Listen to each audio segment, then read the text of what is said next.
Hello everyone, welcome to another presentation of the Solid Sports Video Blog. This is episode 14 and today's date is July 1st, 2017. Thank you for joining me once again for the 14th edition of my sports blog. I'm Troy West, as known on YouTube now as Solid D Assassin, the capital letter D. I changed it yesterday because I noticed there's a lot of people named Solid Assassin on here, so hopefully that'll give me a little bit more distinction from everyone else. But of course, today's episode we're gonna cover all the NBA fiasco that's going on, free agency, big trades that went down, especially the Paul George one. I'm gonna get into that in a moment. Check over baseball, what's going on so far this season as we come up to the All-Star break, which is of course only a week away pretty much, and I'll touch on every division and other things throughout the baseball season so far. And also we got a fight tonight. Manny Pacquiao will step into the ring and fight Jeff Horn, and it's free, so just go ahead with my quick thoughts on that. And that'll be as far as what I'm going to cover in this episode. Thanks so much as always for watching and joining me. Even though it's been, I think it was 2 weeks ago when I did my special episode. I still thank people for watching. That got the most views out of all my episodes so far. Probably because I promoted it a little bit more than I normally would, but I still thank the people that took the time and really watched and listened to me. And hopefully, like I said, I get through some of my personal issues that I'm dealing with right now. But I'm here, and as long as I still have my internet, I'm going to do these blogs every Saturday is my plan throughout the summer so far. So thanks so much for the support, and let's go ahead and get started. Of course, free agency started last night in the NBA, but the biggest story so far has been the big trade. Paul George getting traded to the Oklahoma City Thunder late last night for Victor Oladipo and Demetrius Sabonis. I was shocked by this trade. More shocked because of what Indiana got back. I like Victor Oladipo. I think he's a good player, and I think it makes sense for the fan base because he went to school in Indiana there, and they probably just as big about the Hoosiers as they are about the Pacers there in Indiana. At least that's what I hear. So, but I'm just surprised as far as like the price and what made them go ahead and do this trade instead of trading with Boston or somebody else that could have definitely offered them more. Especially Boston. I'm just sort of puzzled. I guess more will probably come out about their side of it probably more throughout the day, but I'm just shocked that Boston couldn't make this deal because they got the assets, the draft picks and players that would have been more beneficial to the Pacers. But I'm thinking Boston could be thinking this way, like they could be thinking, well, he probably don't stay here anyway, so why give up any of our assets for somebody that's only gonna be here for 1 year, which makes sense. So, but still, it's all about right now, for most people, tomorrow not promised. If you think that way, then that's why some of the fans in Boston is a little upset probably right now. They think they probably could win a championship next year if they have Paul George and the assets that they have. But I'm just shocked by the price more than the move.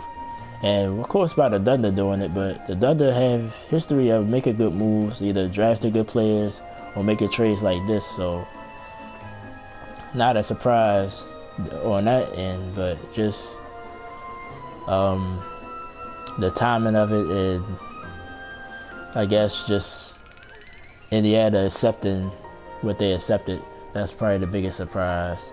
But the thing going forward is, will Paul George stay there with Russell Westbrook? And a lot of people say, oh, Russell Westbrook, he's hard to play with and all this and all that, but I think it's going to work out, at least for this season. But I wouldn't be surprised in Oklahoma City if Paul George don't commit to them by a certain time, will they flip him, or will they just? But they didn't give up a lot, so I think they wouldn't care if he walked away after this one season. They might just be trying to put together something for this season, and then moving on if he moves on after that. But I still would be surprised if they flip him to get more assets. You know, trade him to somebody else that might want him, either the Clippers or another team that might want Paul George and were willing to give up something for him. So, but his trade value do have a limit because, you know, the thing is, he been saying he want to go to the Lakers. So, if that's still true, then his trade value is going to be pretty low. But still, I think Indiana could have got a little bit more for him. But what's done is done. It's going to be interesting to see how him and Russell Westbrook play together. I'm interested to see it. I think it can work out. And I think they're probably now, after all the moves that has happened, they might be at least in the top 4 in the Western Conference right now.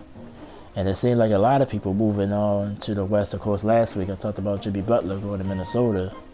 And they made some more moves as well, which I'll get into in a little bit. But I want to touch on the people that stayed. Steph Curry, of course, nobody knew he wasn't going to go nowhere. But he right now is the highest paid player in sports history. What, 5 years, $201 million he agreed to with the Warriors. Of course, he knew he wasn't really going to go nowhere, but as we speak right now, he's the highest paid athlete in sports. So, we'll see, but I think that's not going to last too long because other players coming up. Even John Wall got a contract on the table that will pay him more per year than Curry, extension with the Wizards. So, most likely he probably is going to sign it. So, and also Blake Griffin, he stayed in LA. I'm not really surprised by it, but I thought he might move because Chris Paul is gone. But maybe you see an opportunity for him to be the main player on the team. So maybe that's why he stayed. Plus, I think they paid him 5 years, $173 million. So not bad at all. He was going to go meet with the Suns. Honestly, I think the Suns is a sleeper team. If they would have got him, or if they get a free agent, of course, Paul Millsap out there, which I didn't put in my notes, it just came to me just now. He's still out there. I'm going to touch on that in a few moments. But the free agents, I'm more intrigued about where they're going to go. But, of course, those two stayed. Of course, some other players stayed. Drew Holiday, he got a big contract. Tony Snell for the Milwaukee Bucks. A couple of players just staying where they are. Other sort of big move, Minnesota traded Ricky Rubio to Utah, so they signed Jeff Teague last night. I forgot what the details of his contract is, but they replaced Rubio quickly just like that. So I thought they probably would get Kyle Lowry. At least I would like to see him go there, but at least, of course, that's out the window now that they signed Jeff Teague. So they have Jeff Teague, of course, Karl-Anthony Towns, Andrew Wiggins, and now Jimmy Butler. So Minnesota looks formidable on paper. But I still want to see how that all work out, though, with the T-Wolves. I'm rooting for them, though. I kind of like what they're doing. Let's see how they do next season. Of course, the power of the East and West, of course, seems like every day shifted back to the West, which I just said last week. The West was getting a little sleepily getting weaker, but now it's teams trying to stack up. Of course, Minnesota got better. I think New Orleans will be better next year. Phoenix, as I just threw out there. The Lakers, you know, through the draft, but they'd be like the West. There's no really terrible team out the West at all. No cakewalk team, in my opinion. Every team got something to bring to the table next year. I was kind of hoping like Denver, which still could happen. Denver, Portland could still make some moves. That's the lower part of the West. The top, like I said, Golden State. Only issue where they signed Andre Iguodala back. We'll see about that now that Curry got this contract. Of course, Draymond, Clay still there, and of course Kevin Durant willing to flex his contract, take a little less to try to make everything work. But I think Andre Iguodala, this is just my opinion, I think he just want to feel a little bit appreciated. I wouldn't be overly surprised if he wound up going somewhere else, but some players, like in his, especially he did the end of his career. We can agree on that. I think he's 33, 34 years old. So he got 2 rings now. I mean, not saying he don't want to win them anymore, but he probably just want to get paid now, which I don't blame him. Like, he probably just want to get a nice payday. This would be the last big contract that he get probably in his career. So maybe he look at it that way. But if you want to keep winning, yeah, I'm not saying if you leave you don't want to keep winning, but I guarantee you win probably if he stays and go to state. But they had to probably take a lot less than he probably gonna get out in the open market. But we'll see. I'm gonna touch a little bit more on that in a few. Like basically the West is getting stronger and the East is getting weaker. I've seen this list with the top 15 players, you know, starting last year, 2016. Only LeBron James is on that list. The other 14 players are now currently in the Western Conference. So, but I think the East, like I said, I still think the East is improving a little bit. But now that the Pacers and the Hawks sort of like rebuilding, so. But I think the only team that's really up and coming in the East is probably Miami. I think, like I said, Charlotte did well in the draft and then getting Dwight Howard. So, but I guess just like that, the West stacked back up again. So it's gonna be tough out West. East, really only 2 teams. You probably wrote 3 teams. I put Washington out there now. I think Toronto, if they lose Kyle Lowry, they gonna take a step back. So, but really the top 3 teams clearly to me is Cleveland, Boston, and the Wizards. Everybody else, you pretty much still don't know exactly what you're gonna get from the rest of the teams in the Eastern Conference. So, and of course the Knicks are the Knicks. Of course, there's a lot of talk about the Knicks this week. You know, Phil Jackson, and then Carmelo Anthony wants out. At least that's what they saying right now. You want a buyout, but I don't think the Knicks, at least right now, want to let that happen unless things get really volatile there or something. But we'll see. NBA is getting interesting. But these the 3 free agents that I think, well, most intrigue me. I want to see where they're gonna go. Of course, I brought up Kyle Lowry. Like I said, I was like, as a fan, I was like, well, hopefully he'll go to Minnesota. But I did hear a report that he's leaning towards staying in Toronto, so that would be good for the parity of the league. But of course, Houston came up, but now that they got Chris Paul, that's probably not going to happen. So I mean, it kind of looking like he's going to stay, because really now it's not a lot of spots where he can go that he can win anyway. So, and of course DeMar DeRozan is still there, so we'll see. But I'm intrigued. If he goes somewhere else, I wonder where he would go. Gordon Hayward, of course, he's meeting with the Miami Heat first. But of course, a lot of people thinking Boston, and I think Boston really wants him. I think they will make the move on him. But if they don't get him, then I know a lot of Boston fans will be upset, because they lose out on Paul George, and then they go get Hayward. I think they really was looking forward to Hayward, probably because of the relationship with Brad Stevens, their head coach, back in their Butler days. But I'm really intrigued where he will go. I think he got to meet with the Heat, of course Boston, of course Utah, where he's currently, where he just came from. So we'll see. He might surprise everybody and stay. A lot of people think he's pretty much a foregone conclusion he's gone, but he might stay in Utah. And if he does, then the West will be even stronger. But I think, I guess as a fan, I would like to see him, like if I had to choose, I would like to see him go to Boston, so they could at least have a chance against Cleveland. But we'll see. But we'll see what he does. Miami, though, is a real strong candidate because of other small things. I think it's, I heard his wife is from Florida, so, and then the no state taxes there, which I think is, I mean, I'm not saying it's not a deal, but I don't think it's a huge deal like people make it seem. But look out, we'll see what happened with him today or sooner than later. And of course, Andre Iguodala, where will he go? Like I said, I'm 50-50 on him that he gonna stay or go to state, because I'm thinking about this is his last time to really cash in on some real money. So he might just take the money, and I wasn't commend him for it. I mean, he won his championship. He was a Finals MVP. He had nothing left to prove. And maybe if he wanted a little bit more playing time as well, all that could factor in. But I was also wouldn't mind, or would be surprised if he stayed at Golden State. But we'll see what happens with him. But they the three guys that pretty much, once those guys go where they're gonna go, then everything else will fall in place as far as with lower tier other free agents and stuff. Because now that Blake Griffin ain't going nowhere, now. And of course, Paul Millsap that I brought up, like I said, I probably should have wrote him down. I kind of want to see where he goes too, but I think he's not going to stay in Atlanta because Atlanta is rebuilding, and I think he wants to win it. He's an underrated, talented player.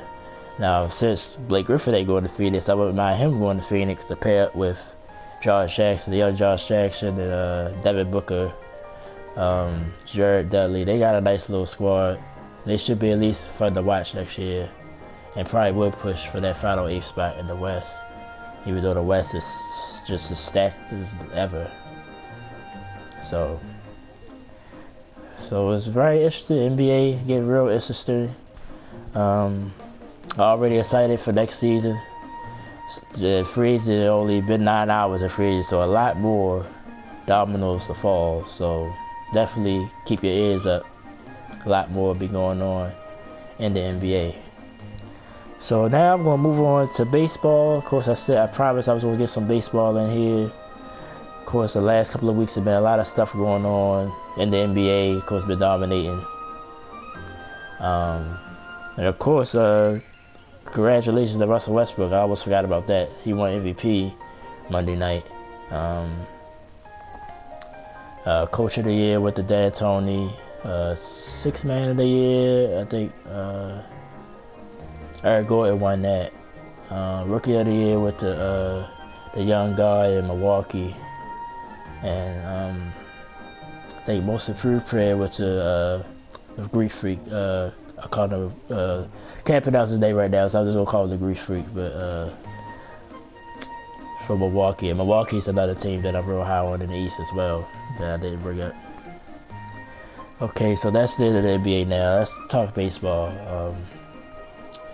Of course, it was a home run record, this month for June. 1,101 home runs hit in the month of June. That's staggering.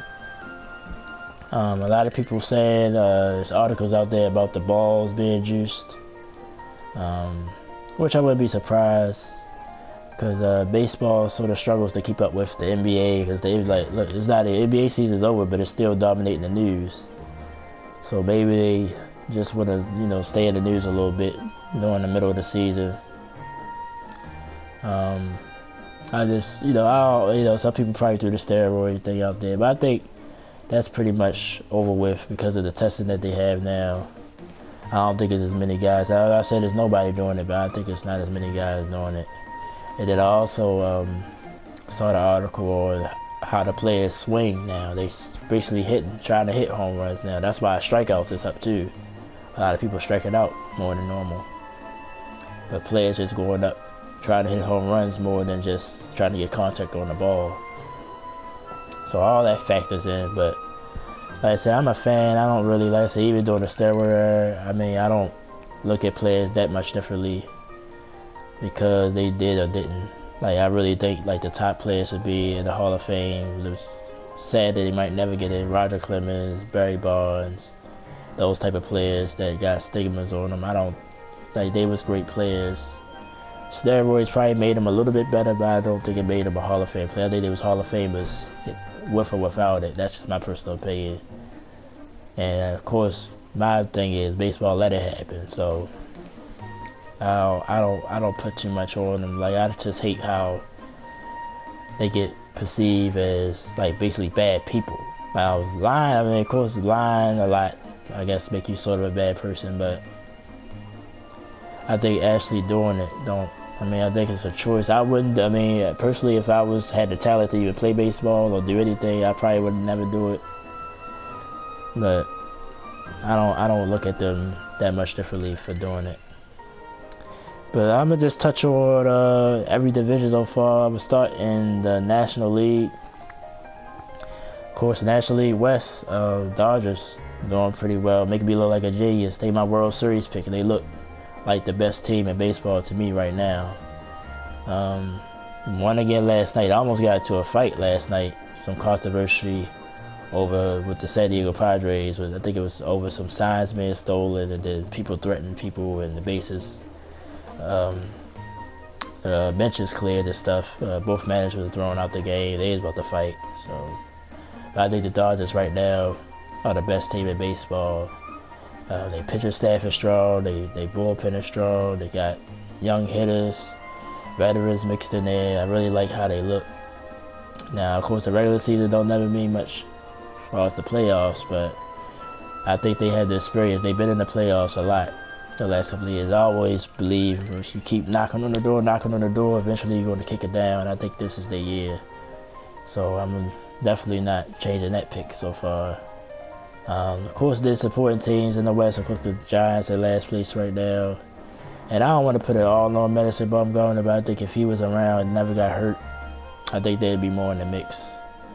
But the West is strong, you know, up top. Arizona looking sharp as well. They looking real good right now. I think they're going to be around. Colorado hit a little bump in the road. I think they won last night, but before that they lost like 8 straight. But they still, I think, like 8 games in front of the next person for the wild card. So the National League going to be interesting. The trade deadline is at the end of the month. So we'll see if teams make some moves, including those 3 teams. And will a lot of people be sellers or buyers? In the National League Central, of course, they're pretty much bunched up. I think from top to bottom, I think the last place team is still only 6 games back in Milwaukee, who was in the lead right now in that division. Cubs still right there at 40-40. They have a little bit of drama problems. Of course, Montero, the catcher, they designated him for assignment after he publicly blasted Jake Arrieta for not holding runners. And, you know, they just got a lot of stuff going on right now. But I still think they can have a chance to come back and win this division.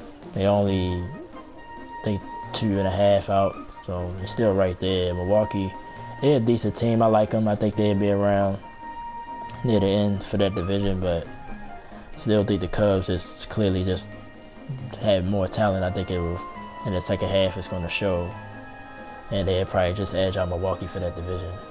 The rest of the teams in the division, Cardinals are probably, of course, probably most disappointed team, but you can tell they still have a little bit of talent there. Pittsburgh, pretty decent team as well. So we'll see what happens in the Central. But I still like the Cubs to win that division. Let's go to the East now. Of course, it's all Washington Nationals. They up 8, but I'm gonna give a shout out to my Atlanta Braves. I've been an Atlanta Braves fan since I was a little boy. I really like what they're doing. They might not make the playoff this year. Of course, a pitcher last night almost threw a no-hitter, lost it in the 9th inning off a home run. But they got a nice little young nucleus there. Freddie Freeman should be back soon. I wish he wouldn't have got hurt. Maybe they'd be a little bit more closer to maybe a wild card spot or maybe to the division. But I like what they're doing. Right now they're in second place. It don't mean much in the East right now. So I think they still like 10 back of Washington or around that. So, but I like what they're doing. I'm looking forward to the future. I think they'll be back in the mix probably by either next year or the year after. I think they'll be pretty good. If they keep the core together, don't lose any of their players, they should be fine. So I give out a special shout out to my Braves. Of course, the Mets, probably the most disappointing team in this division so far. They had a lot of injuries though to their pitching staff. Like really only Jacob deGrom is still standing. Everybody else has been hurt. Harvey, Syndergaard, everybody gone down. They have hitters gone down. So, of course, they was suspected to at least challenge for the division or at least be in the mix for a wild card. But we'll see what they do during the trade deadline. Will they give up some of their assets or we'll see what they do. Of course, I like Miami. I like the young little team they got as well. Giancarlo Stanton, Osuna. They got nice little young players. I think it's just their pitcher staff is sort of up and down, but they're a nice team. If they keep building it, they should be a good team coming up.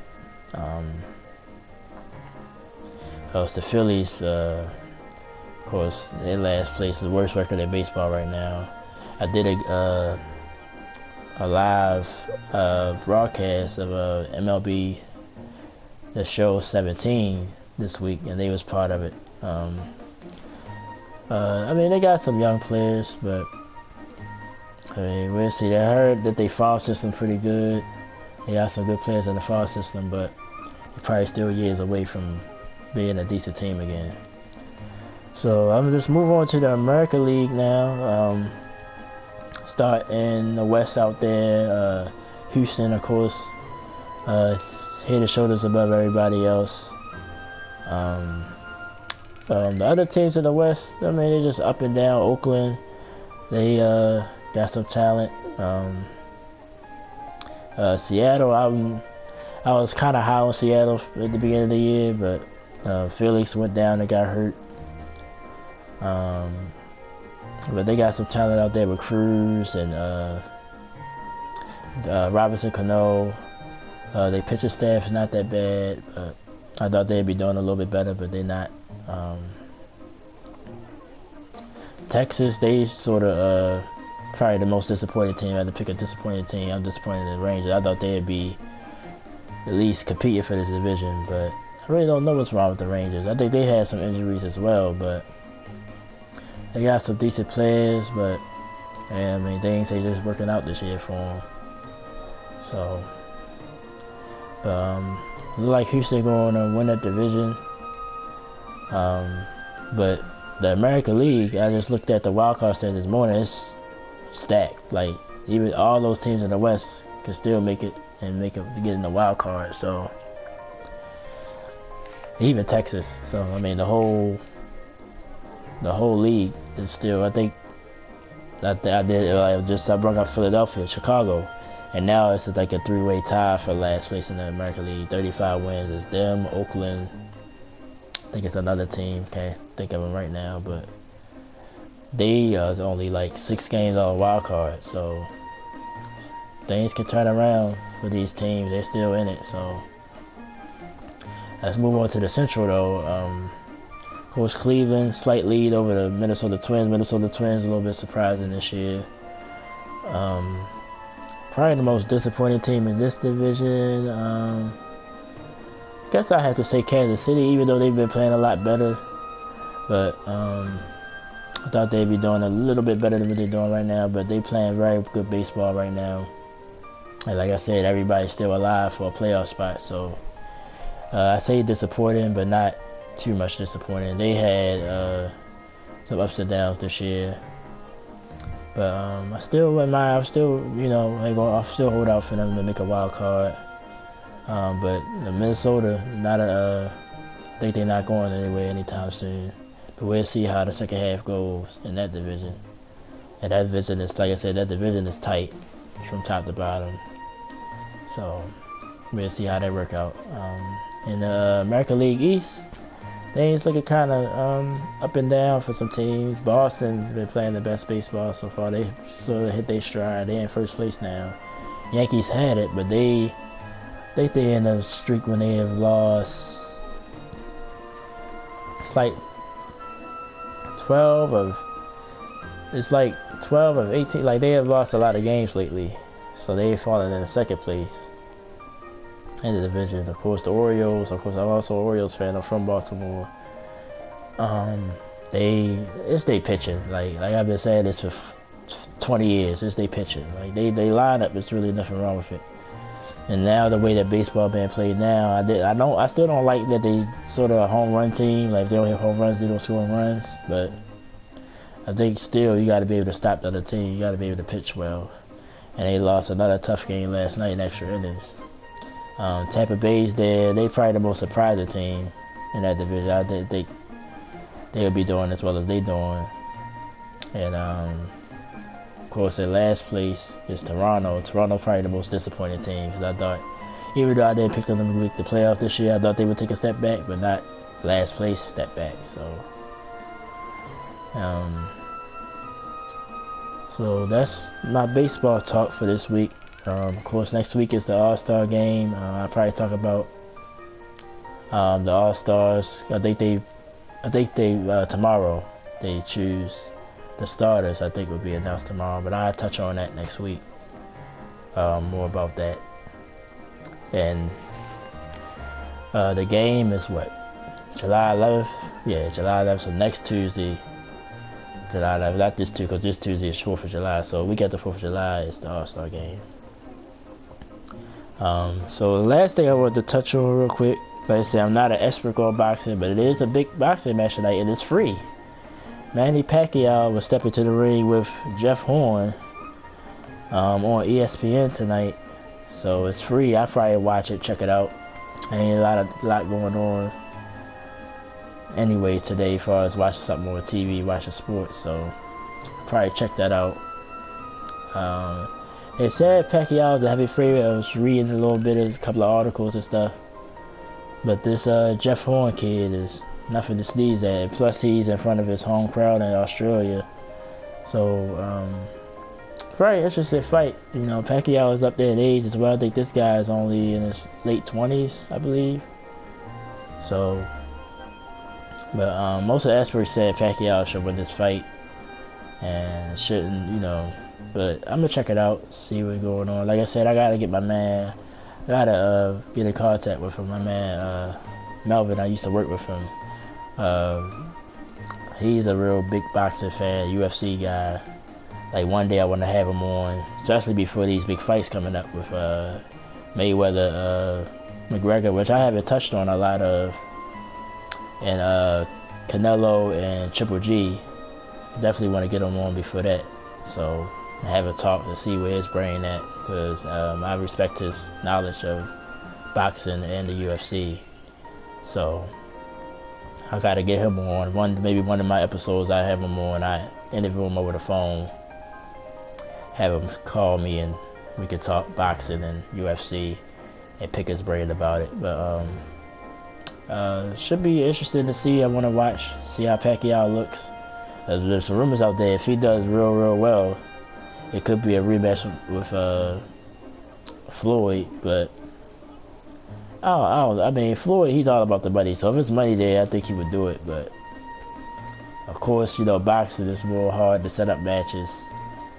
So we'll see. I'll be definitely checking it out tonight.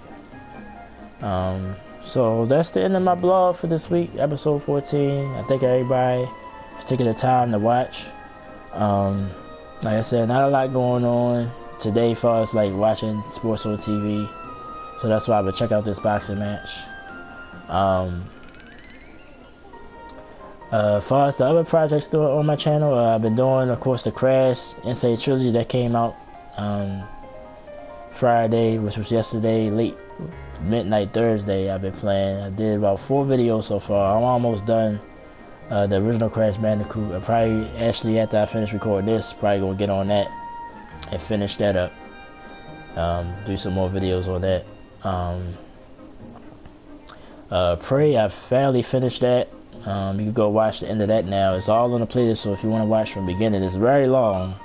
Probably about, it's 35 videos, so it's probably at least close to 35 hours of gameplay. So I'm not saying watch it all at once, but you can go check that out. Like I said, I'm going to play that game again because of the endings. So I probably play it again, and then you can choose I'll probably choose a female character just because my character was a male. A lot of cliffhangers though with the ending. I mean, I didn't understand the whole ending, but I probably play it again just to check things out, try to do some more things that I couldn't do. There's a lot of side missions in the game, and that factored into the ending, I think. So, but it's just hard to do side missions where you get chased by those typhoons. But anyway, I finished it, so you can check that out right now. No immediate projects though, no new games that I'm targeting at least not until the Uncharted game that comes out in August, and of course Madden. So I might record some Madden if I wind up joining the league again in August. But like I said, I'm in a situation. I don't know how long I'm gonna have my internet. I don't know how long I'm gonna have my place. Still not working right now, so hopefully things will work out. But as long as I can, I will keep doing these videos. Just check out all the other stuff on my channel. Of course, my name now is Solid D, capital D, Assassin. Solid D Assassin. That's my name now on YouTube. I changed it just yesterday, so I hope nobody don't get confused by that. Thank y'all for y'all support. Thank you for watching.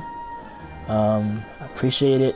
Appreciate anything. Like I said, if you comment, like I said, say it again. If you comment and really sincerely want to comment, please feel free and don't delete the comment. I don't know if that's what's really going on. Like I said, I try to do some research on that. I've been talking about it in my other videos. Like I get kind of some comments from other pages, but it seems generic, like it's like maybe it's spam or something. I'm not sure, but the comment don't never be on my page, so I don't know how real it is or not. But I rarely get comments. I don't, honestly, like I said, I don't get a lot of views, but like I said, that's not my goal to really like blow up per se. But I would wish I did have more people subscribe and more people like. So like I said, if you really do like it, do it. If you don't, then I understand, you know, no big deal. But that's it. I'm Troy West saying thank you so much for watching. Of course, another vlog will be next Saturday, according to what might happen here. So thank you so much, and I'll talk to you guys soon. Have a good holiday. Like I said, I'm not a holiday person, but still wish everybody a happy 4th and be safe, and I'll talk to you guys next time. Thank you so much.